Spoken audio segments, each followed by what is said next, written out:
एक ब्राह्मण थे तो तीर्थ यात्रा करना चाहते थे, उनके लड़के थे पर उनकी ज्यादा आज्ञा नहीं पालन करते थे, तो सोचा कि बूढ़ा अकेले तीर्थ यात्रा कैसे कर पाऊंगा। तो एक गरीब ब्राह्मण का लड़का था, उससे कहा कि भैया तू इधर उधर नौकरी के लिए भटकता, अगर तू मुझे तीर्थ यात्रा करवा दे तो मैं तेरे खान पान की व्यवस्था और धनराशि भी दे दूंगा। ब्राह्मण ने कहा चलो अच्छा है, आपके साथ तीर्थों का भी दर्शन होगा। तो जहां जहां जाना चाहते थे वो जवान ब्राह्मण बूढ़े ब्राह्मण को ले गया, तीर्थ दर्शन कराती हो। जब ब्रज धाम आया तो उसको बहुत बुखार आ गया बूढ़े को। उसने बहुत सेवा की, जैसे मतलब माता अपने बच्चे की सेवा करती है, ऐसे सब सेवा की उस जवान ब्राह्मण ने। बड़ा द्रवित हुआ बूढ़ा ब्राह्मण, धनी ब्राह्मण था वो। तो गोपाल जी के दर्शन जब करने गया तो उसने कहा बेटा तुमने बहुत सेवा की है, तुम्हें क्या दे सकता हूं।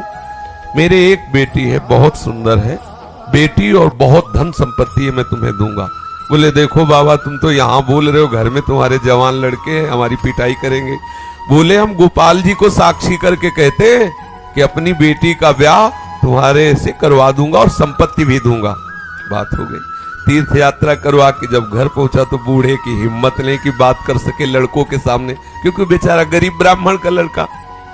महीना भर सोचता रहा कि कभी न कभी तो सूचना दे, वो तो सूचना नहीं। तो घर गया उनके और बोला देखो बाबा आपने कहा था कि तुम्हारा लड़कों ने धक्का लगाया और 2-4 थप्पड़ लगाए कि तेरी सामर्थ्य क्या है कि तू मेरी बहन से ब्याह करने की बात सोच सके। बोले नहीं बाबा ने कहा था।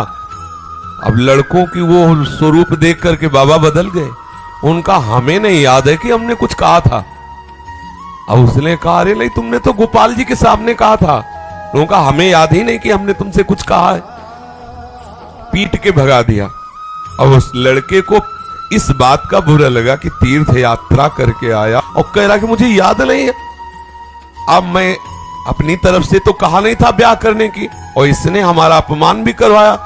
अब तो ब्याह करके ही रहेंगे। उसके जिद चढ़ गई। उसने पंचायत बुलाई और पंचायत में कहा कि इसने हमें तीर्थ यात्रा के लिए प्रेरित किया, तीर्थ यात्रा ले गया, मैंने इसकी सब सेवा की, इसने ठाकुर जी के सामने मेरे ब्याह की बात कही। तो बोले कोई और गवाही दो तब बात बनेगी। बोले गवाही में तो केवल हम ही और ये बुढ़ा और ठाकुर जी थे। तो बोले अब भाई गवाही तो दो में क्या, तुम जो कह रहे हो कि इन्होंने कहा वो कह रहे नहीं कहा, तो तीसरा चाहिए।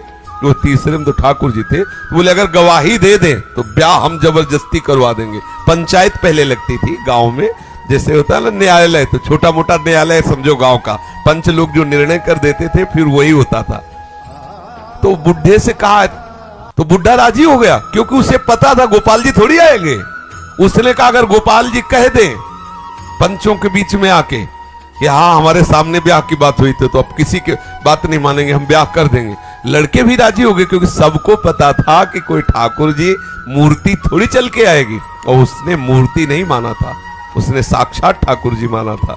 आया वृंदावन और ठाकुर जी का शयन हो गया था। अब वहां से अब वो बहुत परेशान कि अब कल तक हम रुके फिर ठाकुर जी से बात करें तो ऐसा। अब दरवाजा बंद थे, खटखटाया, क्योंकि उसके लिए मूर्ति थोड़ी है। और कहा सुनो गोपाल जी हम तुमसे ये पूछने आए कि वो जो वृद्ध ब्राह्मण था उसने कहा था कि नहीं तुम्हारे सामने ब्याह की बात। 2-4 बार आवाज लगाई तो वहां से तो कोई उत्तर नहीं आया। फिर बहुत जोर से बोला भड़बड़ा के देखो हम तुम्हें चैन से सोने नहीं देंगे, हम पैदल चल के आए, भूखे हैं और आप ब्याह की समस्या है और आपको इसका उत्तर दे। छोटी मोटी बात होती तो छोड़ देते, ब्याह की बात है। ठाकुर जी ने अंदर से कहा मूर्ति कहीं चलती है वहां चल के, जब बोले मूर्ति बोलती तो चलेगी क्यों नहीं। ठाकुर जी फंस गए। ठाकुर जी ने अंदर से कहा कि कहीं मूर्ति वहां जाके थोड़ी उड़ीसा में वहां जाके साक्षी थोड़ी देगी, मूर्ति चलती थोड़ी है। बोले महाराज जब मूर्ति बोलती है तो चलेगी क्यों नहीं। अब ठाकुर जी विवश हो गए। ठाकुर जी बाहर निकल के आए और सब सेवक लोग सुला के गए थे। समझो कितना भाव में दम है।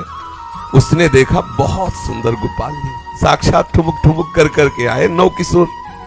बोले देखो हम चलने के लिए तुम्हारे भाव के कारण राजी तो है, लेकिन भोग राग की व्यवस्था, क्योंकि हम वृंदावन के ठाकुर, हमें तो चक माल चाहिए, हमको चना चवेना में तो रुकने वाले हैं नहीं, रबड़ी गुलाब जामुन ये सब चक चाहिए।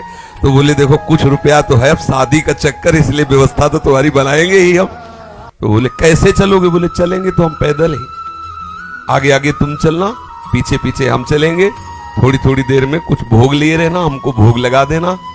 बोले अब हम चले और तुम आ रहे हो कि नहीं आ रहे हो ये मुझे कैसे पता चलेगा? बोले नूपुरों की ध्वनि तुम्हें सुनाई देगी, अगर पीछे मुड़ के देख लिया तो जहां से मुड़ोगे वही हम खड़े हो जाएंगे, आगे नहीं चलेंगे। बात तय हो गई, चल दिए ठाकुर जी। अब आप देखो क्या मूर्ति है। अब वो बीच बीच में भोग लगाता हुआ जब अपने गांव के नजदीक पहुंचा तो सोचा केवल नूपुरे बज रहे कि आ भी रहे हैं, मुड़ के देखा तो ठाकुर जी खड़े।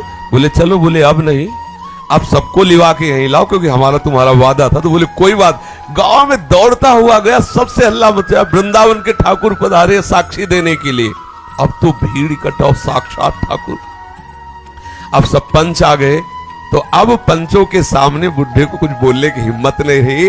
ठाकुर जी ने सबके सामने उस भक्त की वचन रक्षा के लिए बोले और कहा हमारे सामने का ब्याह हुआ। अब आप सोचो, अगर ये कोई बात सतयुग की नहीं है, ये बात सतयुग की नहीं है, ये कलयुग की ही बात है।